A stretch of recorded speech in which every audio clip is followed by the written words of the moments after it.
PG welcome see you in PG point. So कल आपकी unit 2 खत्म हो जाएगी और इसलिए ये आज की क्लास जो है वो बहुत थोड़ी सी टाइम टेकिंग होगी बट बहुत इंपॉर्टेंट है आपके लिए, क्योंकि इसमें हम आपको पर्यावरणीय शिक्षा के शिक्षण की विधियाँ यानी methods of teaching environmental education पढ़ाएंगे। तो बहुत सारी शिक्षण विधियाँ हैं, वो सब हम आज ही के वीडियो में कवर अप करेंगे। चाहे जैसे हम आपका ये कल इसके बाद में 2.9 पढ़ के ये चैप्टर यानी कि भी कंप्लीट हो जाएगा आपका, और ये यूनिट 2 भी आपकी कल कंप्लीट हो जाएगी। उसके बाद में यूनिट 3 और 4 30 मई तक यानी मई लास्ट तक टारगेट है अपना कि हम जो है आपका पर्यावरण शिक्षा तकनीकी परिप्रेक्ष्य पूरा कंप्लीट कर दें। प्रातः सुबह 10 बजे की क्लास आपकी MCQs की लगी है ना, तो आना ना भूलिएगा उस कक्षा में। एक देखिए, आइए समझते हैं कि क्या है आपकी पर्यावरण शिक्षा की शिक्षण विधियाँ, क्यों आखिर ये विधियाँ जरूरी हैं पढ़ना, सब जानते हैं। आइए, तो पर्यावरण संरक्षण व संवर्धन के आवश्यक कदम उठाए जाने हेतु पर्यावरण शिक्षा की आवश्यकता विद्यालय स्तर पर भी है। इस प्रकार पर्यावरण शिक्षा के लिए 2 क्षेत्र हैं। पहला, देखो पहली बात तो ये समझ लो कि ज़रूरत क्यों है पर्यावरण शिक्षा की। अगर बच्चों को हम बचपन से ही बताएंगे कि इन्वायरमेंट बच्चों के लिए कितना ज़रूरी है, उसी से हम लोगों को क्या क्या चीज़ें सीखने को मिल रही हैं, हम लोग उसी के सहारे जीवित हैं, है ना। यह पर्यावरण ना सिर्फ मनुष्यों के लिए अपितु हर एक जानवर, मतलब आपस में सब एक दूसरे से को रिलेटेड है। जो पर्यावरण में सब चीज़ों का दिन प्रतिदिन ह्रास हो रहा है ना, ये भी समझना बच्चों के लिए कि इनके ह्रास के कारण किन किन दुखों का सामना करना पड़ सकता है। तो ये सब किसके अंतर्गत शामिल किया जाता है, तो पर्यावरण शिक्षा के अंतर्गत शामिल किया जाएगा। जब बच्चों को ये सब चीज़ें पढ़ाई जाएंगी तभी तो उनको इसका महत्व समझ में आएगा। और ये पर्यावरण शिक्षा जो है वो आपकी कितने क्षेत्रों में बांटी गई है, तो 2 क्षेत्रों में। कौन कौन से, एक आपका छात्र व एक आपका प्रौढ़ यानी एडल्ट। इन दोनों को पर्यावरण शिक्षा देना आवश्यक है। किनको किनको, छात्रों को भी और प्रौढ़ों को भी।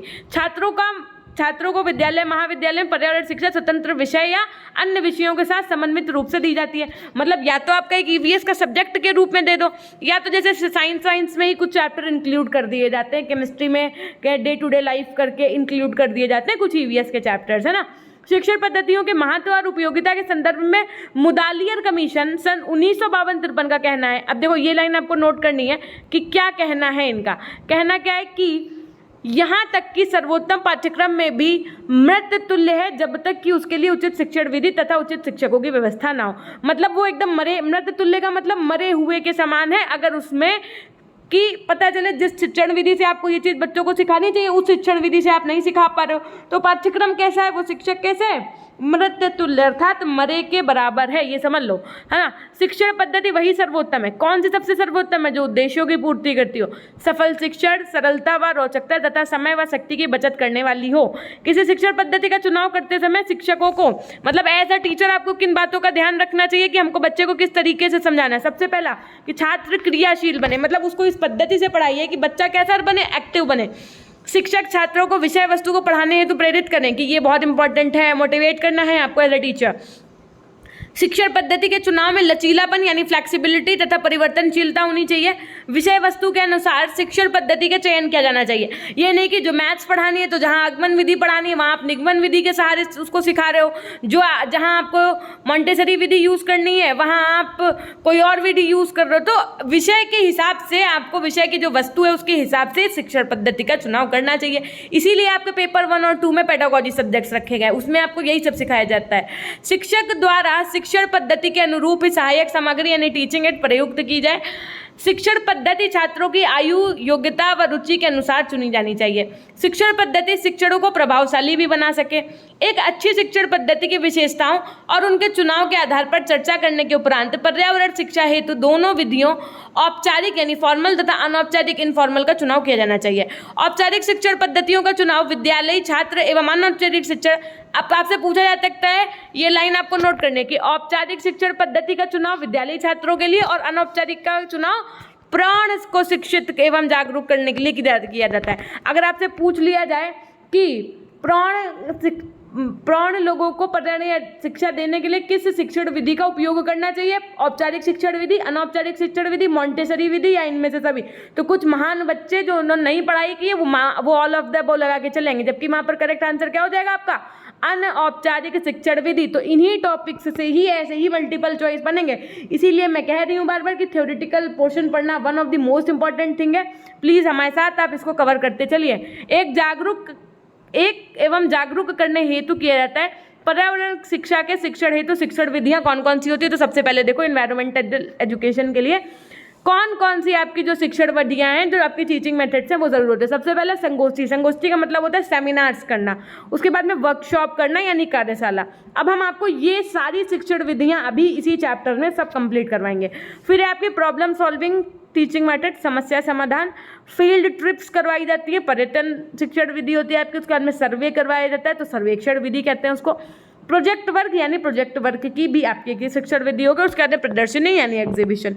संगोष्ठी का यदि मैं बात करूं, सबसे पहले सेमिनार समझो क्या होता है, सेमिनार से बच्चा क्या क्या सीखता है। पर्यावरण शिक्षा अधिगम क्षेत्र बहुविषयक है जो व्यक्ति के व्यवहारिक जीवन से प्रत्यक्ष रूप से संबंध रखती है। इसमें व्यक्ति के सामाजिक, सांस्कृतिक, मानसिक एवं प्राकृतिक वातावरण का अध्ययन किया जाता है। व्यक्ति के वातावरण के इन पक्षों में नित्य नवीन प्रकार की समस्याएं उत्पन्न होती रही हैं।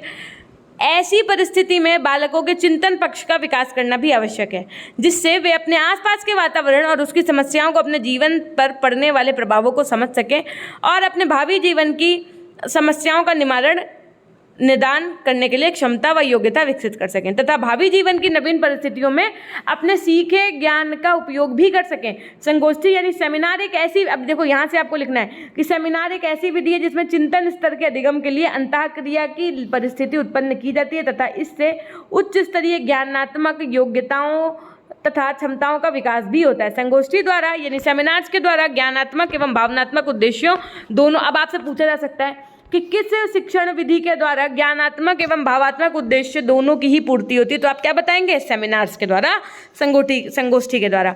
अब देखो, अब पर्यावरण शिक्षा से संबंधित निम्नलिखित प्रकरणों पर संगोष्ठी यानी सेमिनार्स का आयोजन किया जा सकता है। जैसे मध्य प्रदेश में बंजर भूमि को वृद्धि, मतलब इन चीज़ों पे आप सेमिनार करवा सकते हैं। एक टॉपिक आपने ये रख दिया, देश में पीने के पानी की उपलब्धता व उसका उपयोग, इस पे आप सेमिनार कर लो बच्चों का।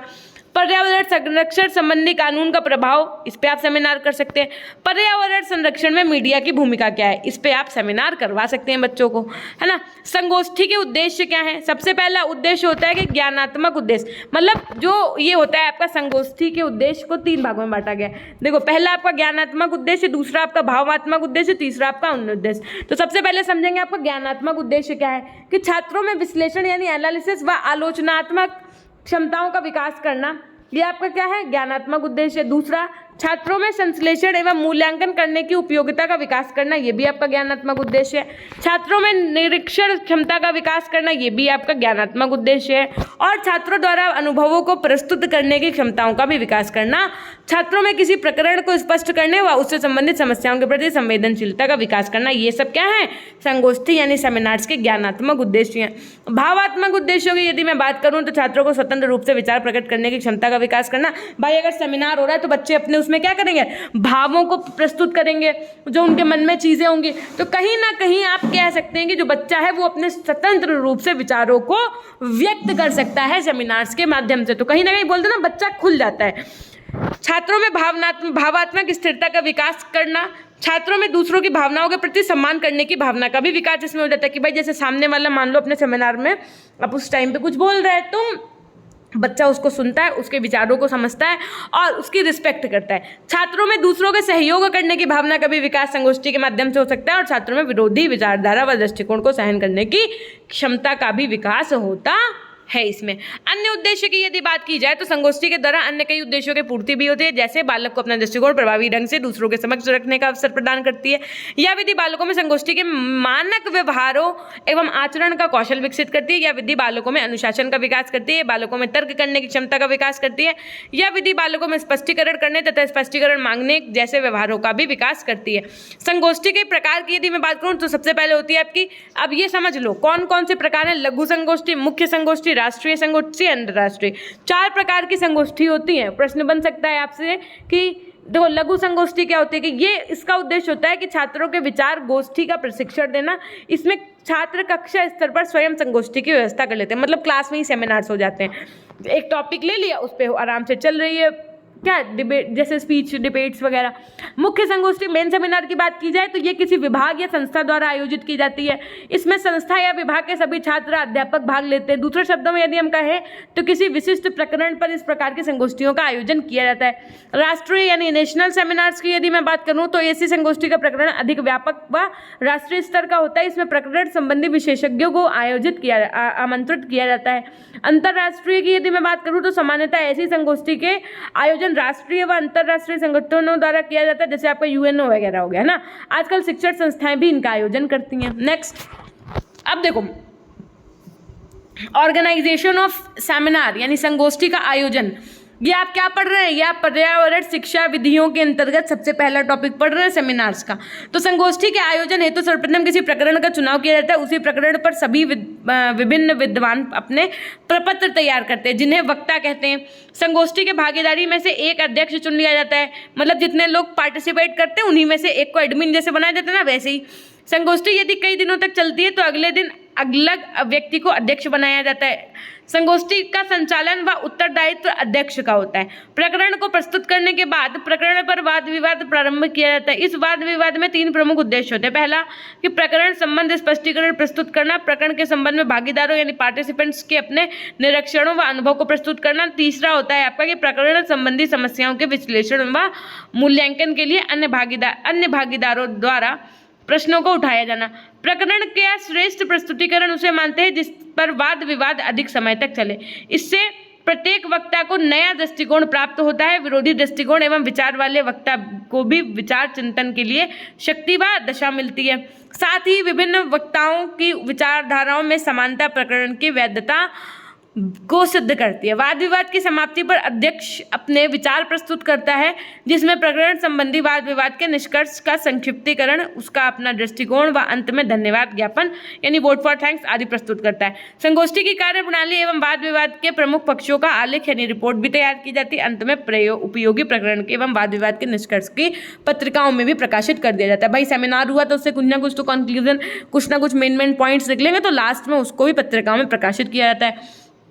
अब देखो जरा संगोष्ठी में के आयोजन में विभिन्न भूमिकाएं यानी different roles in organising seminar. सबसे पहले तो अनुदेशक और व्यवस्थापक की यदि बात की जाए, इंस्ट्रक्टर ऑर्गेनाइजर की, तो अनुदेशक वह होता है जिस पर पूरी संगोष्ठी के आयोजन का दायित्व होता है।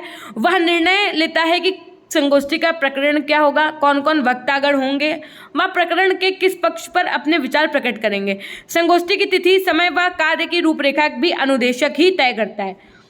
उसके बाद में होता है आपका मेन अध्यक्ष और संचालक यानी कि प्रेसिडेंट, चेयरमैन या कन्वीनर का बोल सकते हैं आप। तो संगोष्ठी की भागीदारी ही अध्यक्ष का चुनाव करते हैं। अध्यक्ष पद के लिए उस व्यक्ति को चयनित किया जाता है जिसके प्रकरण की समझ के साथ अपने उत्तरदायित्व निभाने भी आते हों। अध्यक्ष संगोष्ठी का संचालन इस प्रकार करता है कि भागीदारी जो है वो अनुशासित ढंग से भाग ले सके, प्रश्न पूछ सके तथा प्रश्न उत्तर काल को प्रकरण पर ही नियंत्रित रख सके, जिससे चुने गए प्रकरण पर संगोष्ठी के आयोजन को सफल भी बनाया जा सके। उसके बाद में आते हैं वक्तागण जो आपके स्पीकर्स होते हैं, मतलब वक्ता के ही बीच से निकलता है आपका अध्यक्ष। अब जरा वक्ता की बात कर लिया जाए तो वक्ता संबंधित प्रकरण को गहन रूप से तैयार करता है ना, मतलब जिस भी टॉपिक पे उसको बोलना है, जिस भी टॉपिक पे उसका सेमिनार है ना, तो उस पर वो अध्ययन सब करके आता है और प्रतिलिपि का विवरण संगोष्ठी से पहले कर देता है। प्रकरण पर वाद विवाद होने से प्रकरण के सभी पक्षों पर प्रकाश पड़ता है। एक अच्छा वक्ता प्रकरण पर वाद विवाद को उत्साहित करता है, प्रश्नों के सटीक उत्तर देता है तथा विरोधी विचार के प्रति सम्मान तथा सहनशीलता देता है ना। उसके बाद में सहभागी श्रोतागण यानी पार्टिसिपेंट्स, और अगर ऑडियंस की बात करें, संगोष्ठी में उपस्थित श्रोताओं को भी प्रकरण का बोध होना चाहिए, उन्हें वक्ताओं की प्रशंसा करनी चाहिए तथा वक्ताओं से प्रश्न भी पूछने चाहिए। संगोष्ठी में भागीदारी की संख्या कम से कम 25 से 40 होनी चाहिए। श्रोताओं को प्रश्न प्रत्यक्ष रूप से न रखकर अध्यक्ष को अपने प्रश्न बताने चाहिए। ये नहीं कि डायरेक्टली खड़े होकर के आप क्वेश्चन पूछने लगो।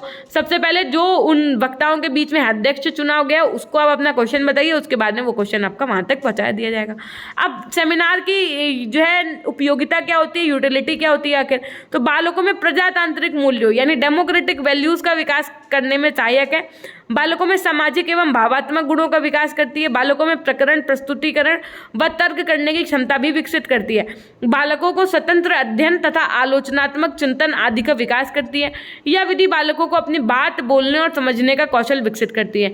यह विधि में निरीक्षण एवं अनुभव को प्रस्तुत करने का कौशल सिखाती है। संगोष्ठी की सीमाओं की यदि मैं बात करूं, लिमिटेशंस ऑफ सेमिनार की यदि बात करूं, तो संगोष्ठी में केवल उन्हीं प्रकरणों को शामिल किया जाता है जिन पर सार्थक वाद विवाद संभव हो। यह निम्न कक्षाओं के विद्यार्थियों के लिए कम उपयोगी होता है और संगोष्ठी में अंतःक्रिया संपूर्ण समूह में नहीं हो पाती। केवल कुछ लोग ही अपना अधिकार दिखाते रहते हैं। वाद विवाद के समय समूह बनाने से भागीदारी उससे जय पराजय के रूप में ले लेते हैं, जिसने सेमिनार का उद्देश्य पूरा नहीं हो पाता। अब देखो, अब आपने पूरा पढ़ लिया कि सेमिनार क्या होता है, सब चीज़ें क्या होती हैं। अब हम लोग दूसरा पढ़ेंगे, दूसरी आपकी कार्यशाला यानी वर्कशॉप क्या होती है। देखो, एमबीए वाले बच्चों को आपने वर्कशॉप करते देखा होगा। आखिर वर्कशॉप का मतलब क्या है, आइए जानते हैं। पर्यावरण शिक्षण की अनौपचारिक विधियों में कार्यशाला का अपना अलग ही महत्व है। ये कैसी विधि है?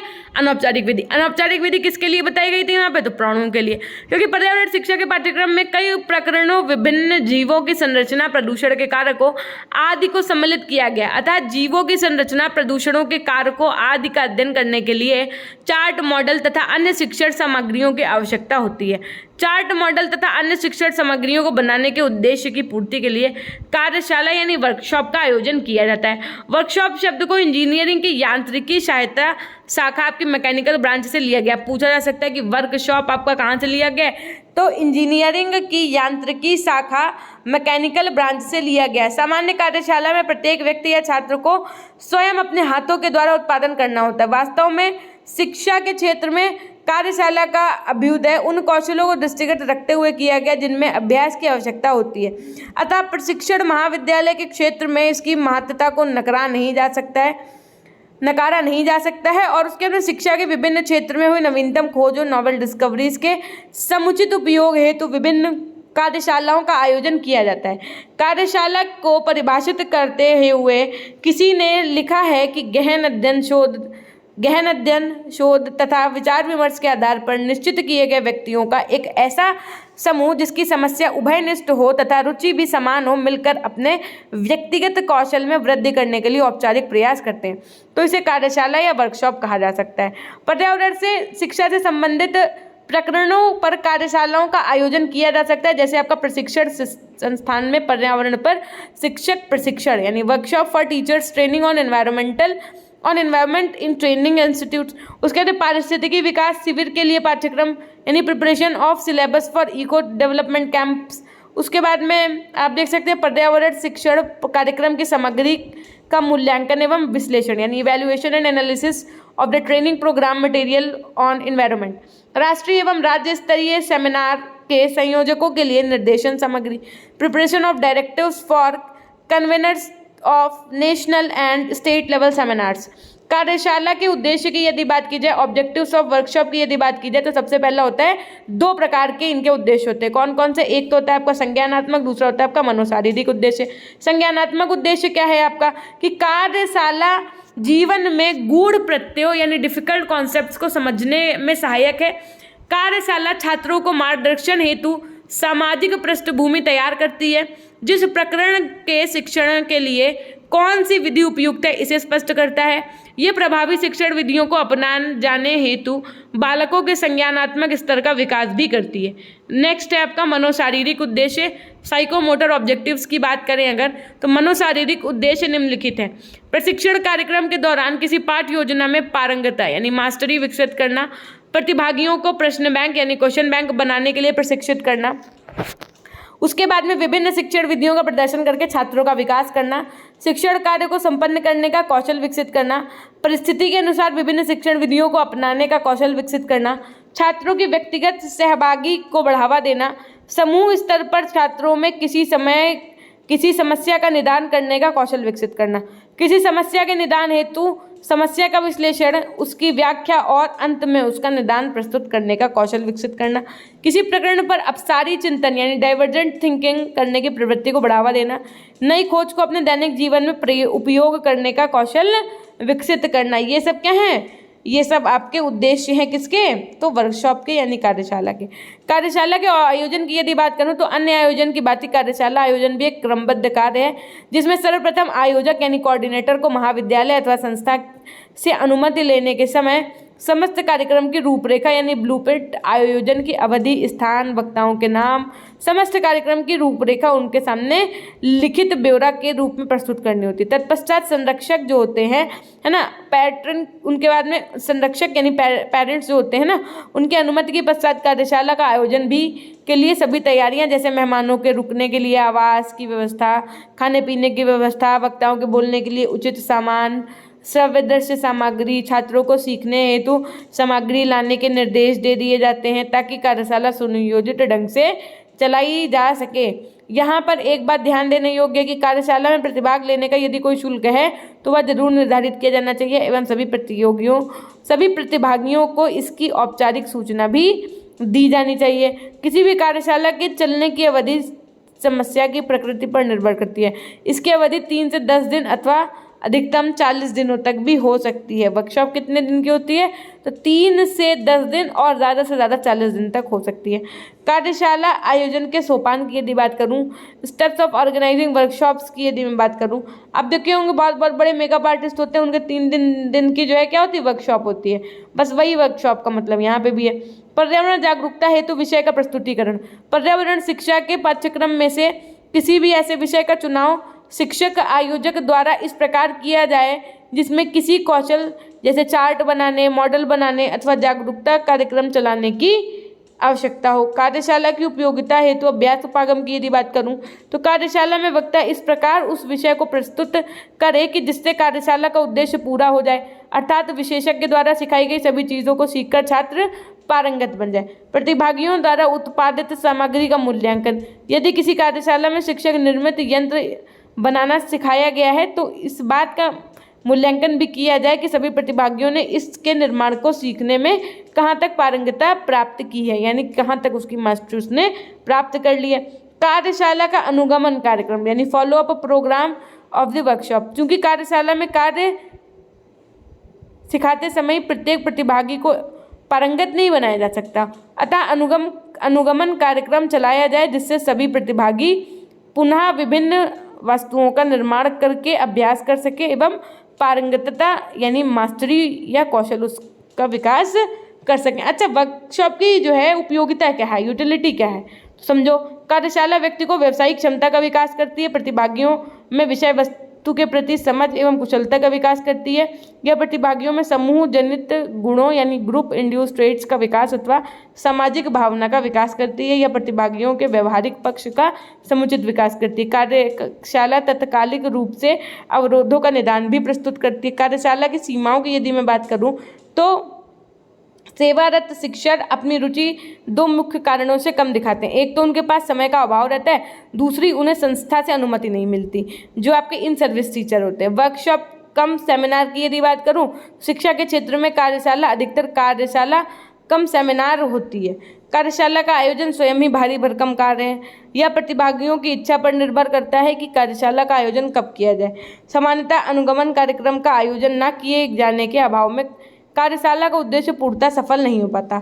उसके बाद में समस्या समाधान विधि आपकी, आइए समझते हैं समस्या समाधान विधि क्या होती है। आपकी पर्यावरण शिक्षा विधियों में से आपकी एक समस्या समाधान विधि भी है ना।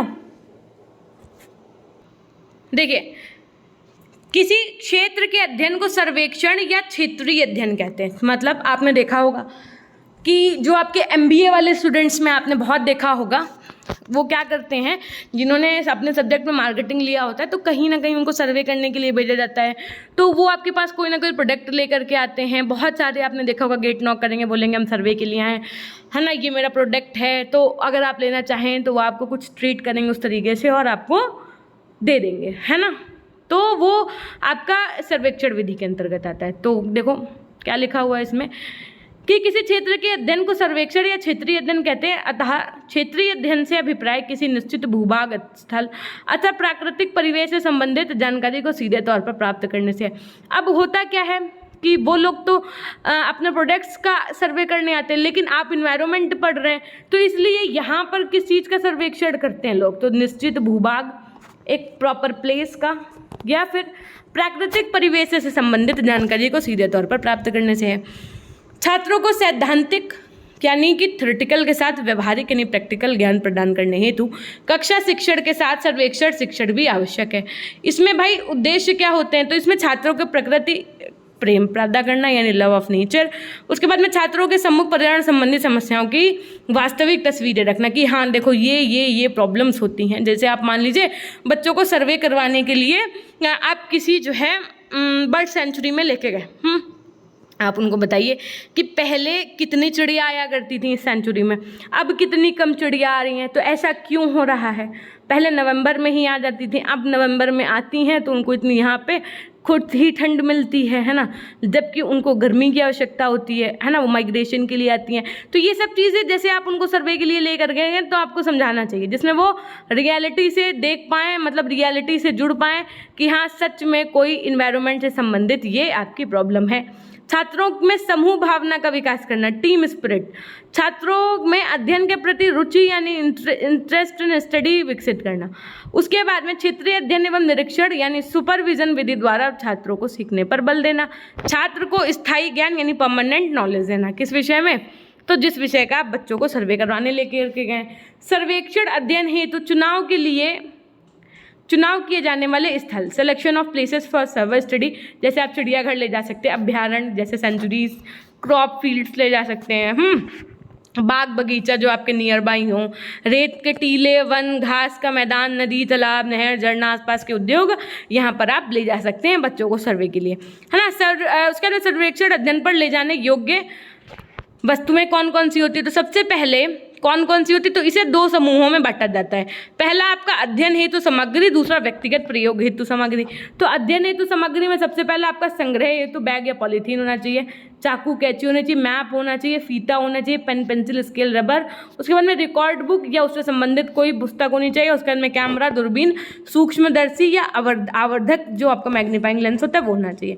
उसके बाद में ये तो हो गई आपकी शिक्षण संबंधी चीज़ें। अब आपका व्यक्तिगत प्रयोग हेतु सामग्री, जैसे आपका फर्स्ट एड बॉक्स का सामान बच्चों के पास होना चाहिए, माचिस, मोमबत्ती, टार्च, है ना, भोजन व पीने का शुद्ध जल, साबुन व नैपकिन। इतना तो बच्चों को ले ही के जाना चाहिए जब वो सर्वेक्षण के दौरान, उनको आप सर्वे के दौरान कहीं ले जा रहे हो। Preparation for starting survey study, सबसे पहले आपको क्या करना होगा, एज अ टीचर शिक्षक सभी छात्रों को टोलियों में बांटने। टोलियों में बांटने का मतलब आप 5-5, 6-6 बच्चों का ग्रुप्स बना दो। प्रत्येक दल को अलग अलग कार्य प्रदान कर दो कि तुम्हें ये करना है, आपके ग्रुप को ये करना है, ग्रुप सी को ये करना है। जैसे हाउस में बांट दो, ग्रीन हाउस को ये करना है, येलो हाउस को ये करना है, इस तरीके से। अध्ययन कार्य की समाप्ति पर सभी दल एकत्रित होकर विचार विमर्श करें। विचार विमर्श के बाद रिजल्ट्स की पुनः जांच की जाए। तुलनात्मक अध्ययन हेतु अध्ययन क्षेत्रों को बदला जाए। दलों का आकार ज़्यादा बड़ा ना रखें, एक दल में कम से कम 5 से 6 मतलब 5 से 7 छात्र ही रखे जाएं। सर्वेक्षण अध्ययन में किए जाने वाले कार्य कौन कौन से होते हैं, भाई ऐसे बच्चे कौन से कार्य करेंगे, तो देखो सबसे पहला अध्ययन क्षेत्र का कच्चा मानचित्र यानी रफ मैप होना चाहिए। उस क्षेत्र की वनस्पति संबंधी संपूर्ण जानकारी प्राप्त कर लेनी चाहिए, जैसे वनस्पतियों के नाम, है ना, उसका प्रकार, अंग्रेजी नाम, पहचान, पत्ती की मतलब ये वाली है तो कैसी होगी, फल फूल आदि का संरक्षण, दिनांक, दिन व समय शुरू से अंत तक उनको मेंशन करनी चाहिए कि कहाँ से किस दिन आपने कहाँ पे गए, क्या वर्क किया, क्या आपने नोटिस किया, उसका क्या नाम था, क्या देखा, है ना, उसमें और इस पत्ती में क्या डिफरेंस था लुक वाइज और सब चीज़ों में। उसके बाद क्षेत्रीय अध्ययन के लिए चुने गए स्थल व नाम और उसकी स्थिति की, किस जगह पे आप अपना सर्वे करने के गए थे उसका स्थल का नाम कि हाँ फलानी जगह गए थे। उस क्षेत्र के जंतुओं की पहचान अंकित करना, मौसम संबंधी सभी तथ्यों भी अंकित कर लिए जाने चाहिए, है ना। उसके बाद में इसको करने के दौरान आपको किन किन सावधानियों को रखना चाहिए, सावधानियां क्या क्या बरतनी चाहिए।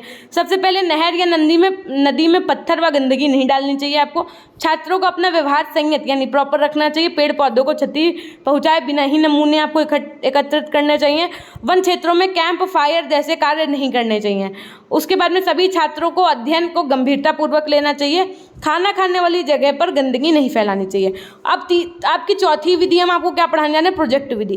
प्रोजेक्ट विधि क्या है भाई, किसी व्यापार, विज्ञान या इंजीनियरिंग में या पर्यावरण संरक्षण में किसी विशेष लक्ष्य की प्राप्ति हेतु जो कार्य जो विस्तृत कार्य योजना बनाई एवं कार्यान्वित की जाती है उसे प्रोजेक्ट कार्य या प्रोजेक्ट वर्क कहते हैं। प्रोजेक्ट कार्य में पूरे कार्य को छोटे छोटे कार्यों के रूप में विभक्त करके उनको समयबद्ध क्रम में प्रस्तुत किया जाता है। कौन सा काम कब आरंभ होगा, कब समाप्त हो जाएगा, कितना धन एवं अन्य संसाधन लगेगा, प्रोजेक्ट वर्क समाप्त होने के बाद क्या परिणाम मिलेगा आदि का उल्लेख किया जाता है। प्रोजेक्ट वर्क किसी समस्या के निदान या किसी तथ्यों को प्रकाशित करने के लिए तैयार की गई एक पूर्ण योजना होती है। पर्यावरणीय समस्याएं सुरक्षा की तरह मुंह फैलाए हुए प्रकृति को निगलना चाहती हैं। प्रत्येक व्यक्ति को आए दिन किसी न किसी पर्यावरणीय समस्या का सामना करना पड़ता है तथा उससे बचने के लिए नए नए तरीके सोचते रहते हैं, जैसे जैव विविधता, जल प्रदूषण, वायु प्रदूषण, कचरा प्रबंधन, वनों का हनन, वन्यजीव हनन एवं पर्यावरण संरक्षण आदि की समस्याएं आदि। जब व्यक्ति के सामने कोई समस्या आती है तो सबसे पहले वह उस समस्या की तह तक जाकर उसके सभी पहलुओं को जानने की कोशिश करता है, उसके निदान के लिए सभी संभावनाओं को एवं उपायों पर विचार करते हैं। इस प्रकार व्यक्ति के मन में पूरी योजना एक प्रकार का प्रोजेक्ट वर्क है। विद्यालय स्तर पर बच्चों को पर्यावरण से संबंधित प्रोजेक्ट कार्य किसी भी प्रकार का दिया जा सकता है। यह प्रकरण पर्यावरण की समस्या एवं समाधान आदि से संबंधित हो सकते हैं। प्रोजेक्ट कार्य के माध्यम से छात्र प्रत्यक्ष रूप से पर्यावरण से परिचित होते हैं, जिससे उनमें पर्यावरण के प्रति जागरूकता विकसित होती है। प्रोजेक्ट वर्क जो होता है उसके क्रियान्वयन का मुख्य उद्देश्य जो है वो पहला है कि विद्यार्थी अधिगम केंद्रित नवीन विचारों का स्वागत करें। उसके बाद में लिखित परीक्षा के द्वारा विद्यार्थियों की जिन योग्यताओं का मूल्यांकन नहीं किया जा सकता है वो प्रोजेक्ट वर्क के द्वारा संभव हो सकता है, जैसे स्वच्छता, जल संरक्षण, पर्यावरण संरक्षण आदि। प्रोजेक्ट वर्क द्वारा छात्रों को मूल्यांकन का अवसर देकर शिक्षकों की शैक्षणिक योग्यताओं को सशक्त करना। प्रोजेक्ट वर्क का मुख्य उद्देश्य केवल परिणाम का मूल्यांकन करना ही नहीं बल्कि संपूर्ण प्रक्रिया का मूल्यांकन करना भी प्रमुख है। अब इसके लिए प्रोजेक्ट वर्क के लिए निर्धारित सामान्य निर्देश जो हैं वो आपके कौन कौन से हैं, तो समझो बात को जरा। पहला, पर्यावरण शिक्षा में ऐसे प्रोजेक्ट वर्क चुने जिनके विविध उद्देश्य हों। प्रोजेक्ट वर्क के लिए निर्धारित किए गए उद्देश्य की संपूर्ण प्राप्ति हो। प्रोजेक्ट वर्क की विषय वस्तु छात्रों के अनुसंधान के लिए सहज हो। कक्षा में पढ़ाए गए पर्यावरण विषय पर ही प्रोजेक्ट वर्क आधारित हो। छात्रों के संदर्भ तलाशने एवं अनुसंधान करने का अवसर प्राप्त हो। प्रोजेक्ट वर्क कक्षा के औसत छात्रों को ध्यान में रखकर तैयार किया जाए, लेकिन इसमें तेज छात्रों को भी समुचित अवसर दिया जाए। प्रोजेक्ट वर्क विद्यार्थियों की क्षमता के अनुकूल होना चाहिए। प्रोजेक्ट वर्क के विकास जो है वो भी विभिन्न स्तर के होते हैं। सबसे पहले देखिए समापन यानी एंड ऑफ प्रोजेक्ट की यदि बात की जाए तो प्रयोजनकर्ता प्रोजेक्ट वर्क का कार्यक्षेत्र निश्चित हो जाने के पश्चात सफलतापूर्वक उससे संबंधित परियोजना कार्य करता है और उसका मूल्यांकन एवं आकलन करते हुए अपने कार्य का समापन करता है। ठीक है, नेक्स्ट होता है विषय का चयन। तो सिलेक्शन ऑफ सब्जेक्ट्स की यदि बात की जाए तो प्रोजेक्ट कार्य वर्क में जो होता है आपका प्रोजेक्ट कार्य उसमें प्रयोजन करता है सबसे पहले अपने प्रयोग विषय का चयन करें, पर्यावरण संबंधी प्रोजेक्ट वर्क के लिए कर सके, जैसे वृक्षारोपण हो सकता है आपका, प्रदूषण नियंत्रण, पर्यावरण संरक्षण या स्वच्छता आदि, ये सब विषय का वो चयन कर सकता है। विश्लेषण की बात करूँ यदि मैं एनालिसिस की, तो प्रयोजनकर्ता विषय का चयन करने के पश्चात विषय संबंधी समस्याओं का संश्लेषण एवं विश्लेषण भी करता है। उसके बाद कार्य क्षेत्र की यदि बात की जाए तो प्रयोजनकर्ता परियोजना कार्य के विषय का चयन के बाद उससे संबंधित समस्याओं का विश्लेषण करने के पश्चात प्रोजेक्ट वर्क संबंधी कार्य क्षेत्र को भी निश्चित करता है। अब देखो इस तरीके से कुछ होता है, जब आपकी रिपोर्ट तैयार होती है तो क्या होता है कि यहाँ पर आपको वर्ग लिखना होता है, अपना नाम, कक्षा, आपका रोल नंबर और विद्यालय का नाम।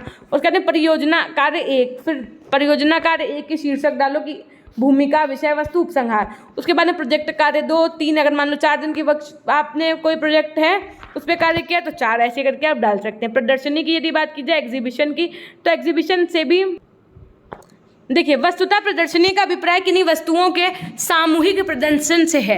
ये किसी विशेष विषय, विशेष कार्यक्रम, विशेष प्रोजेक्ट, विशेष अभियान आदि को सामान्य लोगों तक पहुंचाने का सशक्त माध्यम है। प्रदर्शनी के द्वारा छात्रों के भीतर छिपी जन्मजात क्षमताओं को प्रदर्शित किया जाता है। इसके माध्यम से छात्रों की प्रतिभाओं की खोज की जाती है। दूसरे शब्दों में भावी वैज्ञानिकों की खोज की जाती है। प्रदर्शनी विभिन्न छात्रों के मस्तिष्क में चलने वाली क्रियाओं को प्रदर्शित करने का मूर्त माध्यम यानी कंक्रीट मीडियम है। इसमें छात्र वैज्ञानिक समस्याओं का हल ढूंढने का प्रयत्न मात्र ही नहीं करते वरन उनके हल वास्तविक रूप में ढूंढ निकालते हैं। प्रदर्शनी छात्रों के सामाजिक, बौद्धिक, मनोवैज्ञानिक एवं शैक्षिक मूल्यों का विकास करती है। अतः हम कह सकते हैं कि प्रदर्शनी छात्रों की क्षमताओं को प्रदर्शित करने का माध्यम है। माध्यम वह है जिसमें छात्रों द्वारा स्वयं बनाई गई सामग्री, जैसे आपका उपकरण, प्रयोग, प्रोजेक्ट कार्य, मॉडल, नमूनों, संग्रहित वस्तुएं, चार्ट, चित्र, अन्वेषणात्मक प्रोजेक्ट तथा स्वनिर्मित उपकरणों को प्रदर्शित करने हेतु निश्चित समय अवधि एवं स्थान पूर्व में सुनिश्चित किया जाता है। अर्थात वस्तुओं को औपचारिक प्रदर्शन ही क्या है? प्रदर्शनी है। नेक्स्ट है आपका प्रदर्शनी के उद्देश्य क्या होते हैं। तो छात्रों में व्यक्तिगत एवं सामान्य स्तर पर पर्यावरण विज्ञान के प्रति रुचि उत्पन्न करना, छात्रों के अंदर विस्तार कौशल यानी एक्सप्लोरेशन स्किल का विकास करना, छात्रों में सृजनात्मक क्षमता का विकास करना, छात्रों को दैनिक जीवन में विज्ञान का प्रयोग करने हेतु प्रेरित करना, पर्यावरण विज्ञान के क्षेत्र में हुई नई खोजों के प्रति रुचि का विकास करना, छात्रों के भीतर वैज्ञानिक दृष्टिकोण के साथ साथ वैज्ञानिक विधियों के प्रयोग के लिए दृष्टिकोण का विकसित करना, छात्रों के मध्य सहभागिता की भावना जागृत करना, सभी छात्र छात्रों के अंदर विचारों को आदान प्रदान हेतु आधार प्रदान करना, उसके बाद में सभी छात्रों को स्वस्थ प्रतिस्पर्धा हेतु तैयार करना, छात्रों को स्वयं कार्य करने के लिए प्रोत्साहित करना। प्रदर्शनी के महत्व की यदि मैं बात करूं तो प्रदर्शनी छात्रों को खाली समय में सदुपयोग करना सिखाती है। प्रदर्शनी छात्रों के अंदर व्यक्तिगत एवं सामूहिक रूप से कार्य प्रारंभ करने की योग्यता विकसित करती है। प्रदर्शनी दैनिक जीवन के अनुभवों तथा पर्यावरण के प्रति रुचि जागृत करने में सहायक है। छात्रों में वैज्ञानिक दृष्टिकोण को विकसित करने हेतु वैज्ञानिक विधियों का प्रयोग सीखने में सहायक है। छात्रों के आविष्कारक क्षमता का विकास करने में सहायता करती है। यह भावी वैज्ञानिकों की पहचान एवं उनका पोषण करती है ना। विभिन्न पर्यावरण की सूचनाओं को प्रसारित करने की सशक्त माध्यम है। पुस्तकों में लिखे गए प्रयोगों को वास्तविक रूप में प्रदर्शित करने में भी सहायक है। ये पर्यावरण से संबंधित आपके विभिन्न चार्ट, मॉडल एवं स्वनिर्मित उपकरणों को प्रदर्शित करने के साथ ही प्रतिस्पर्धा हेतु भी सहायक है। प्रदर्शनी के माध्यम से ही छात्र अपने विद्यालय तथा अन्य विद्यालयों के छात्रों एवं शिक्षकों से अंतःक्रिया कर पाते हैं और उनके बीच विचारों का आदान प्रदान भी संभव हो पाता है। यह वैज्ञानिक प्रतिभा रखने वाले छात्रों को प्रोत्साहित करने हेतु सशक्त माध्यम है।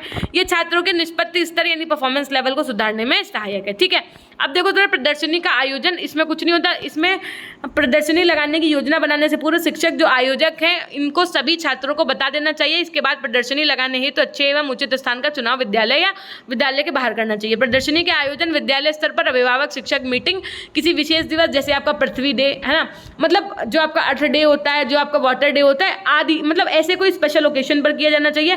किसी विशिष्ट विषय पर प्रदर्शनी को उस विषय से संबंधित दिवस पर आयोजित किया जाना चाहिए। जैसे आप सेव वाटर की जो प्रदर्शनी है वो आप वाटर डे पे जो है करवा सकते हैं अपने बच्चों से, है ना।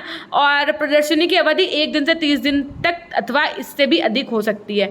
उसके बाद में इनको इन चरणों में समावेश किया गया। पहला, प्रदर्शनी की योजना, कार्य का विभाजन, प्रदर्शनी में प्रदर्शित सामग्री और प्रदर्शनी का मूल्यांकन, इन सब का आपको विशेष रूप से अलग अलग आपका अपना पढ़ लेना है। ठीक है, अब देखो जरा, ये आपकी सारी ये कंप्लीट हो गई हैं जितनी भी आपकी इन्वायरमेंटल से लेकर के शिक्षण विधि आती है कौन कौन सी। सबसे पहले हमने आपको सेमिनार बताया, सेमिनार की क्या इंपॉर्टेंस है। वर्कशॉप आपकी पुराणों के लिए होती है।